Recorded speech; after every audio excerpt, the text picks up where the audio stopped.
All right, so we actually it'll be on page 3 if you want to follow along in there. But the last thing we talked about was that um, living in a democracy, while it gives us rights and freedoms, we have to be responsible citizens because it only gives us the opportunity. So we have to take advantage of those opportunities. Now, this goes along with the section called Obstacles to Political Thinking. And there's 4 main obstacles that our author pointed. Was there a question? 4 main obstacles or barriers that he pointed out. The first is that many citizens are just unwilling to engage. And well, I guess I did kind of cover this, so I just wanted to show a little quote here by Washington. A primary object should be the education of our youth in the science of government. In a republic, what species or what kind of knowledge can be as equally important? And what duty is more pressing than communicating it to those who are to be the future guardians of the liberties of the country? So our founders really believed in people understanding how government works and how important it is to keeping our liberties. We talked about we've got to beware of false news if we want to be people who think politically and who are sharp and on the ball and on top of it. We have to be able to sift through fake news that is reported from what is actual correct reporting, correct information. So Abraham Lincoln can help us here. The problem with quotes found on the internet is that they're often not true. So beware of fake news, false sources, and in the case that you do not get this, you know that he would not have had internet back then. But the next thing we talked about was government spinning things. We've got a couple of political cartoons here that humorously show. And to be fair, I did one against the Republicans and one against the Democrats. This one here shows a washing machine. DT for Donald Trump softener. I believe this is Kellyanne Conway, who is Trump's spokeswoman. And so it's like whenever she speaks, she's going into spin cycle, and she'll either deny or deflect or lie. This one here showing Democrats waiting for the Mueller report to come out, which finally did come out, and they're waiting to get it into the washing machine and do some spin, which simply means that they're going to try to present it in a way that's favorable to them. I like this one where Vice President Biden is reading about the swine flu, and he says, "Run for your lives." And the White House spokesman's like, he puts his spin on it. He means jogging is good for you. You know, he doesn't want people to be scared, so he puts his spin on it. And then the fourth barrier to political thinking is a lot of people, a lot of Americans simply don't want to talk and discuss things with people who have a different opinion than them. And this is what we call being closed-minded. And sadly, many Americans, whether it's in politics or in religion, or that's probably the main two things, they just don't want to talk to someone who has a different viewpoint or opinion. This could describe us. Your opinion is different than mine, you must be stupid. And we want to avoid that. because, and now I'm talking about the political realm here, we want to have a discussion about ideas, and that's the whole purpose of the debates during the presidential election. Right now, all we have is the Democratic debates, and each candidate is supposed to be presenting their arguments for what they're going to do and why it's going to be better for the American people. So far, the debates have been mostly character assassination. Whoever becomes the Democratic nominee, there will be debates of that person versus Donald Trump. And so listening to those debates will then give you an idea of the ideas that Trump has for government versus the idea of the Democratic candidate. So there will be people who automatically are going to vote for Trump, so they don't even need to watch the debates, they'll think. So, and it happened the same way when Obama was president. People who are going to vote for him no matter what, no need to watch the debates and see if there might be some better ideas than what Obama and the Democrats presented. So being open-minded and willing to listen to other viewpoints is helpful in being one who examines ideas and thinks politically so that they can make an informed decision.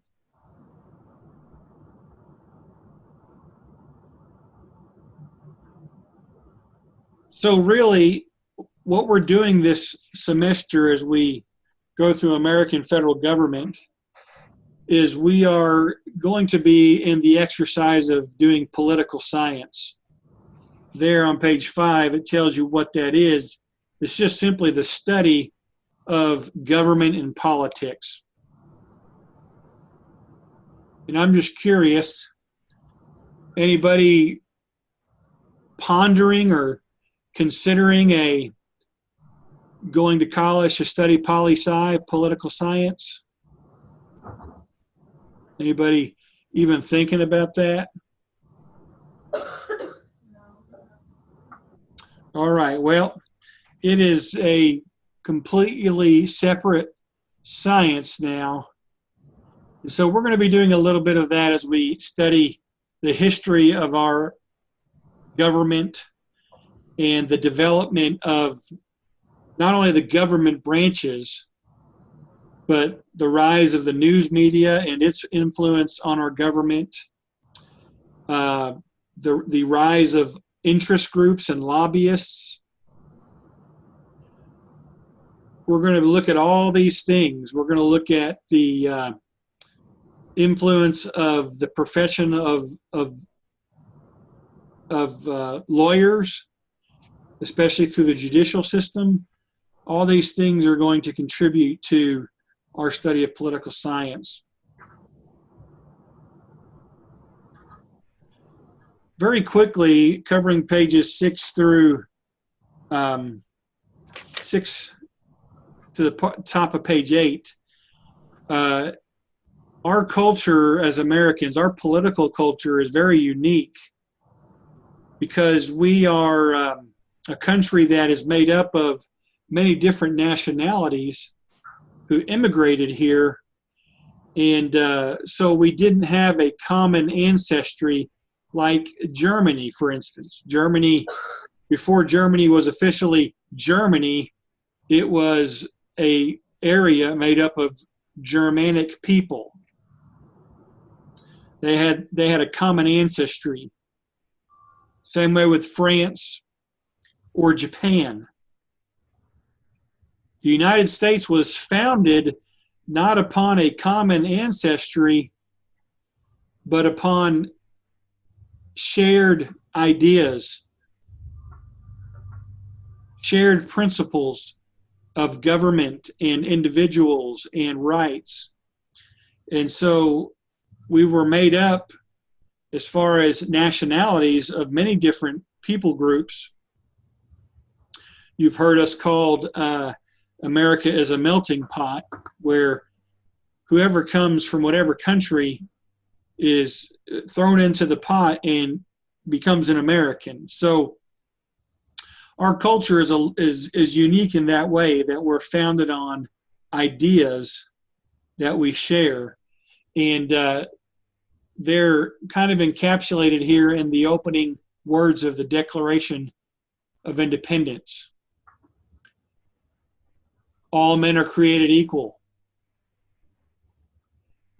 We have rights that are God-given, and they are for anyone. Among these rights, and probably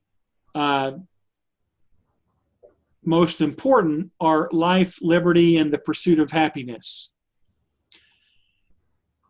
In order for these rights to be protected, governments have to be set up.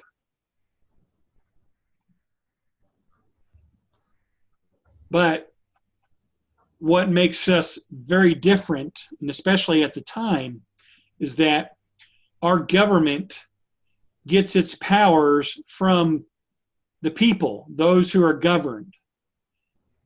The people give their consent to have people lead them as senators, governors, presidents, representatives. And if those representatives do not govern the way we want them to, we can remove them and replace them. So our government gets their power from the people. And whenever a government starts to threaten or become destructive to these ends, that is, to protecting these rights, the people have a right to alter or to abolish it and to begin a new government. And that's what the Declaration of Independence was. England was becoming destructive to our rights as English citizens, and we are severing, we are abolishing our tie to that government, and we are instituting a new government that's going to be built on these principles and these powers. So this is our shared, this is kind of the nutshell of our shared ideals as Americans.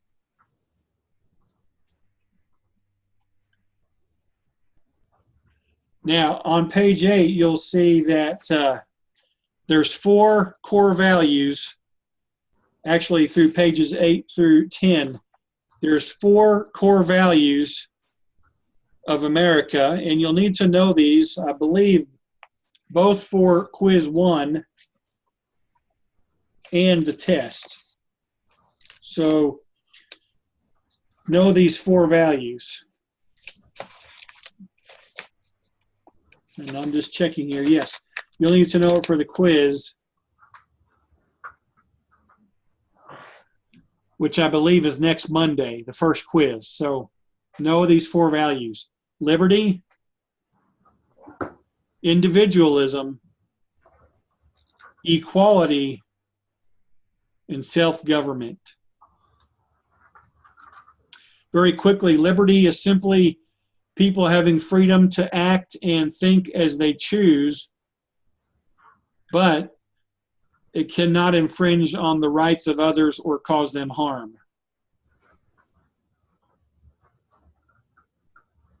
Some quotes by the founders about liberty.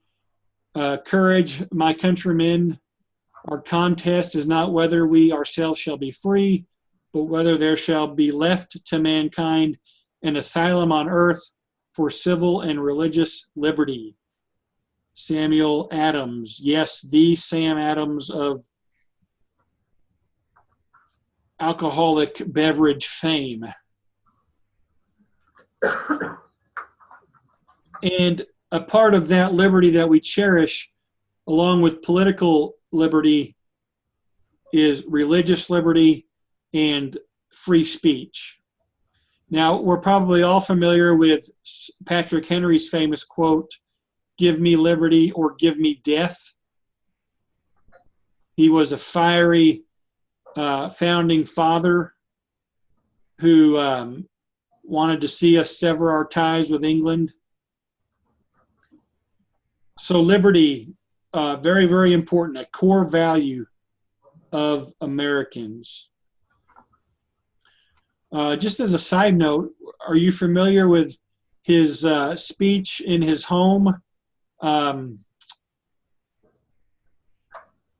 Give me the potatoes or give me death. You might not be familiar with that, but anyway, I hope you like The Far Side. It's a great comic.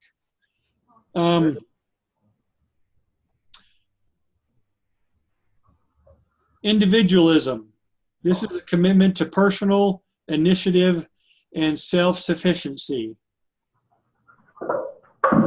And where this is a little bit different from liberty is that individualism is connected to economic independence. So when we talk about individuals can have a commitment to their own personal initiative and their own self-sufficiency, they're not depending upon Big Brother, the government, to provide their finances, their food, their property. Each individual, and this is going to also entail hard work and ownership of property. Each individual can basically determine how well they do or do not do, because they're going to depend upon themselves. And so here's a couple quotes. Thomas Jefferson: "Do you want to know who you are? Don't ask, but act. Action will delineate and define you." So wanting to basically know who you are as an individual, your actions will help you know more about that than just sitting around and pondering it. George Washington said, "Your love of liberty, your respect for the laws," and then notice this quote, "your habits of industry." That is basically your work ethic and your practice of the moral and religious obligations are the strongest claims to national and individual happiness. So if you have time, I would encourage you to go to YouTube and watch some TED Talks, TED, TED Talks. Find some really wealthy people, wealthy Americans, and no doubt they will talk about, a lot of them were not born that way, but they achieved that because they worked hard. They depended upon themselves primarily. They didn't depend upon the government. They didn't depend upon family or somebody else. They depended upon themselves, and they worked hard to get where they were. Individualism. The third thing is equality. All individuals are equal concerning their moral worth. And everybody who is born is entitled to equal treatment under the law. Now, this went against what was in Britain at the time. You had the nobility. You had those people who were born to nobles. They were the upper class of society. They were more well-to-do. They owned land. They owned property. And so the children born to them were considered better.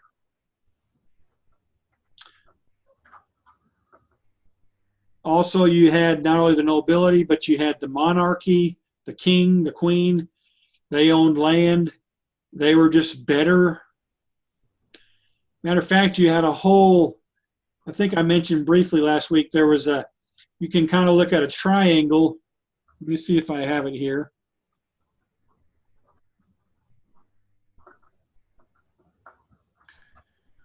They had a whole pyramid of, or there's a pyramid that illustrates how this worked, called the Great Chain of Being.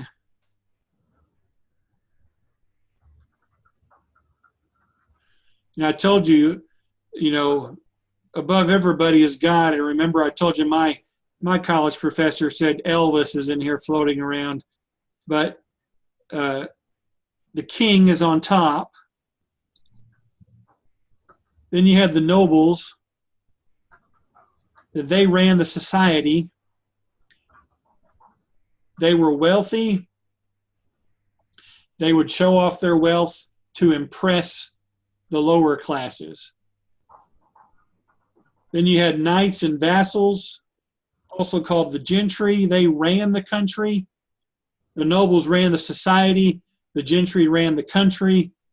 Then you had your yeomen, people who were like merchants and farmers and craftsmen. And then you had peasants and serfs on the bottom. And then even underneath them, you had slaves. So our founding fathers said, we're going to do away with that. We're going to have equality. All men are created equal by their creator.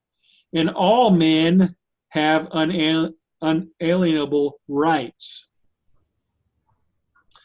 Now, we know that when our Declaration was set up and our Constitution was set up, it wasn't perfect at first. Because like I shared with the Afternoon Joe, women did not have the right to vote until 99 years ago. So for the first 144 years of our country, women could not vote. And of course, in the Constitution, and you're going to get into this with your assignment, slaves were only considered 3/5 of a person according to the Constitution. So while this was the ideal, it wasn't perfect. And we would say it's still not exactly perfect today because you have people who are fighting for their rights. So equality, and Jefferson was really influenced by this guy named John Locke. All mankind being all equal and independent, no one ought to harm another in his life, health, liberty, or possessions. And then the fourth thing is self-government. Americans believe that the people are the government. And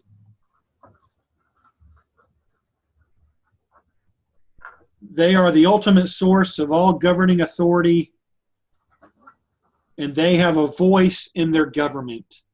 Jefferson said, when the people fear the government, there is tyranny. When the government fears the people, there is liberty. So these four core values, very, very important to Americans. And if a government, and this is still kind of on the fourth point of self-government, if a government starts to take away rights and oppress the people, that's when the people should rise up and break ties with it. So this is also from the Declaration of Independence.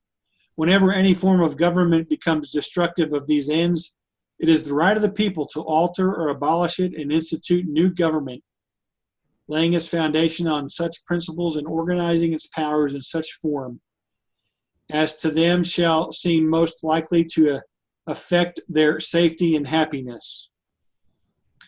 When there's a long train of abuses and usurpations, and basically this is referring to all of the taxes that England was putting on the colonists, and they continue to do that. It is their right, that is, it's the people's right, it's their duty to throw off such government and to provide new guards for their future security. So Jefferson in the Declaration of Independence said, It's the right of the people. It's the duty of the people to make sure that they are the authority in government. All right, any questions? Yes, sir. Okay, what's that? The four things you said you needed to, that we needed to know for our quiz on Monday. Can you repeat those, please? Yeah, let me tell you what pages they're on. They're on pages 8, 9, and 10. They are liberty, Yes, sir. individualism, Yes, sir. equality, and self-government. Thank you, sir. And on the quiz, all you'll need to do is share about a 1 to 2 sentence description of what those things are. Thank you. Yep.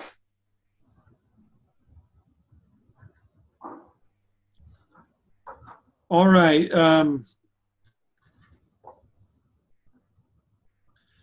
Last week we talked about some of the different kinds of government, if you'll recall.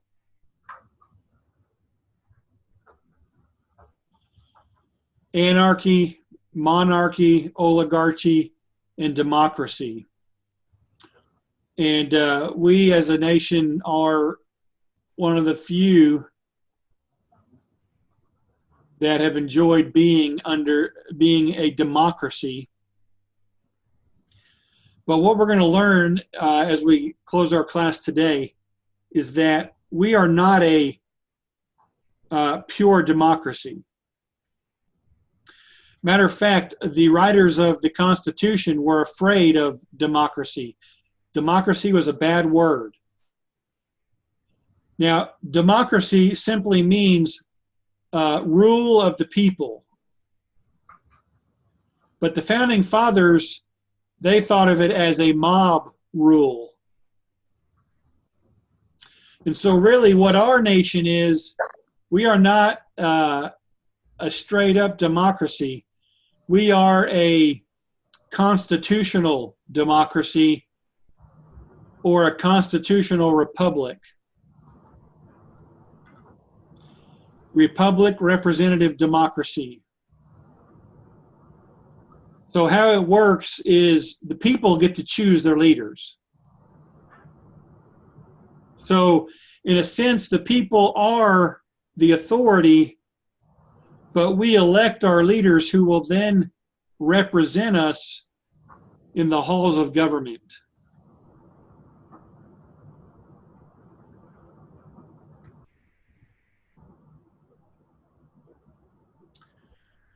So we've elected on the national level, we elected a president in 2016 and a vice president.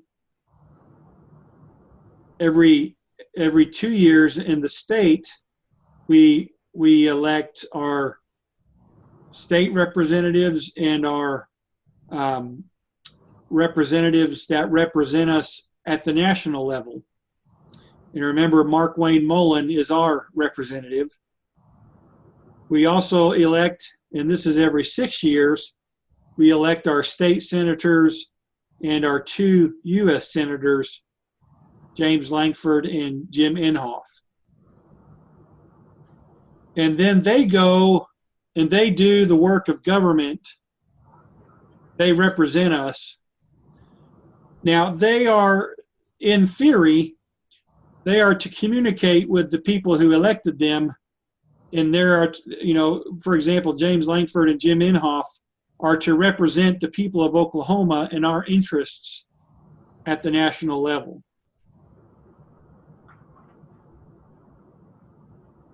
So, for example, on the issue, let's talk about the issue of abortion, pro-life versus pro-choice. As a whole, what would you guys guess that our state is as far as the majority? Pro-life. Pro-life. So Lankford and Inhofe, and they are both pro-lifers, represent our state on that issue. Let's say that they both ran and said, we're going to be staunch defenders of life. But then they started consistently voting with pro-choicers. Well, what can we do? We can vote them out the next time we vote for senators. So people still have the power to put those representatives in place.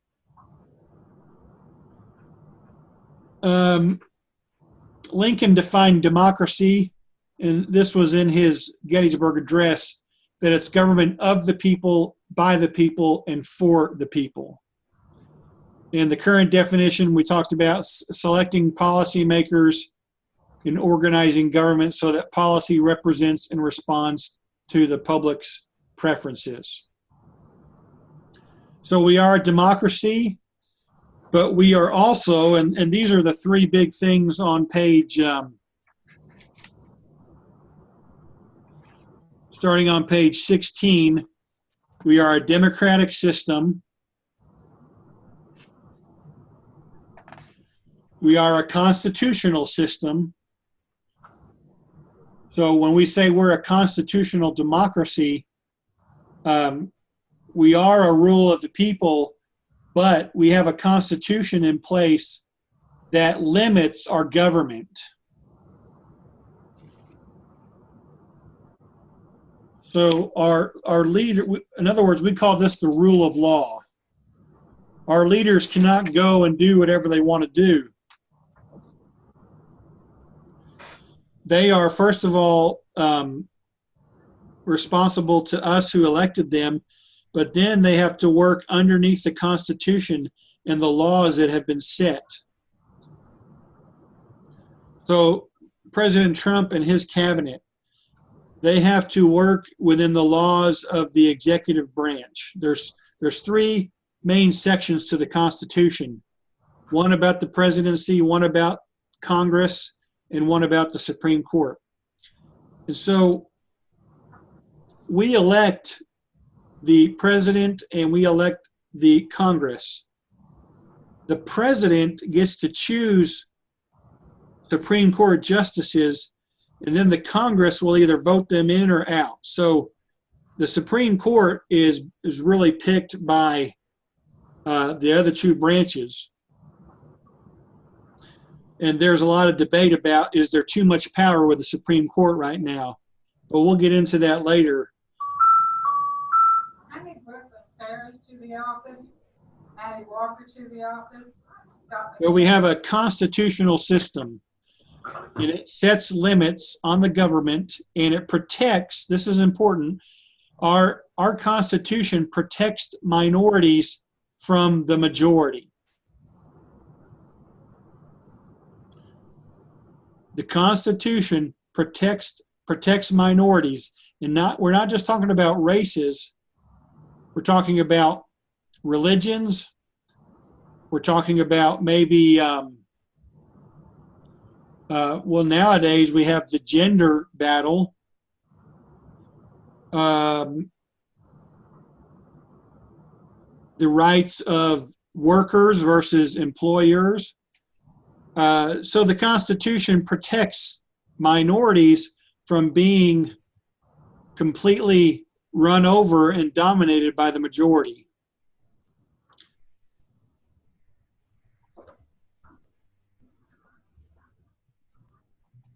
Very quickly, and then we'll call it a day because our time's up, but not only, this is on page, the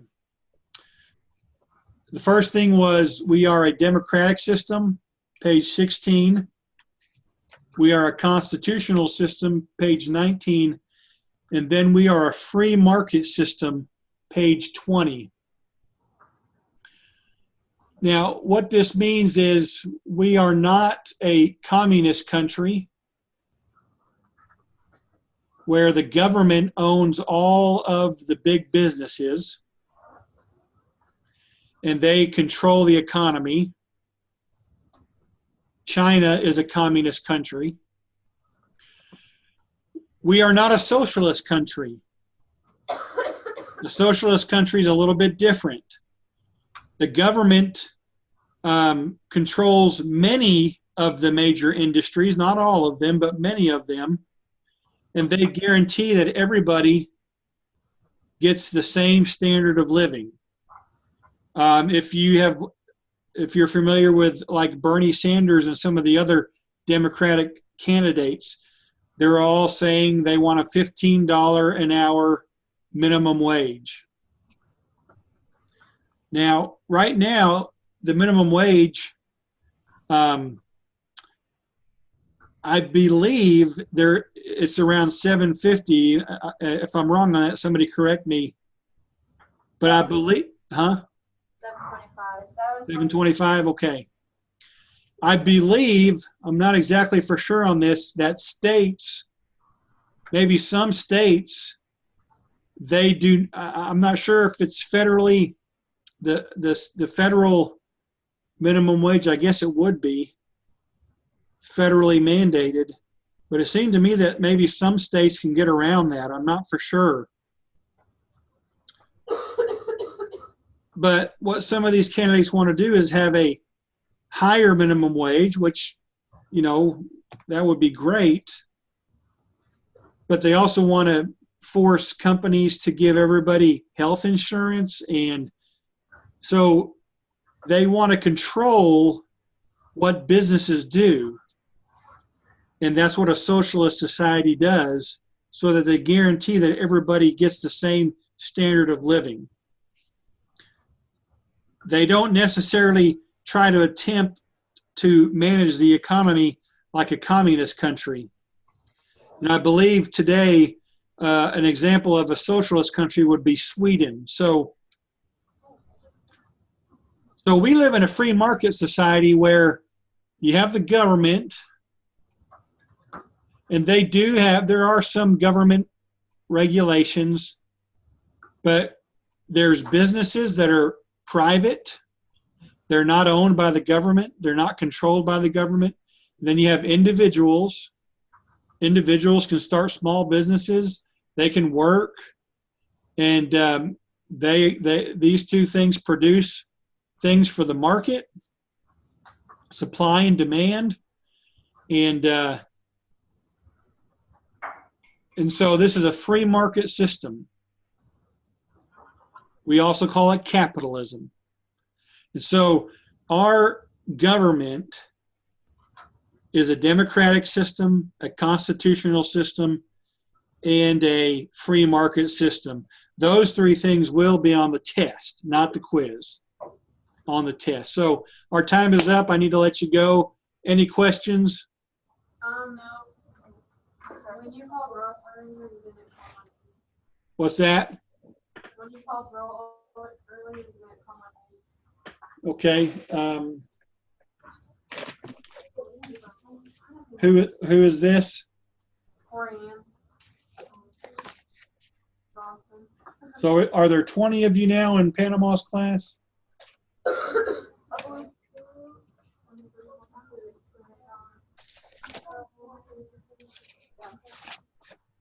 Is this your first day to be in the class?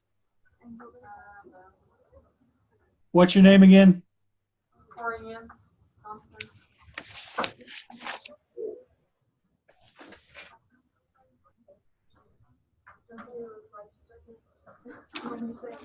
Okay, Corianne, what's the last name?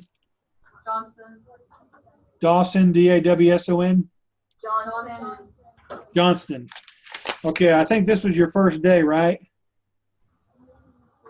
Yeah. 'Cause I didn't have you last Friday. No, that's awful. Johnson with a T or just S-O-N? S-O-N. And then Corianne, C or K? C. C-O-R-Y-A-N-N-E? C-O-R-I-A-N. 2 N's? Yeah. All right, thank you. We'll see you all Wednesday. Bye. Was there any questions, though? No,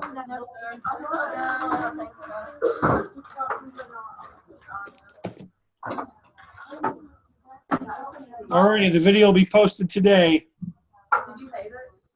Bye. Bye.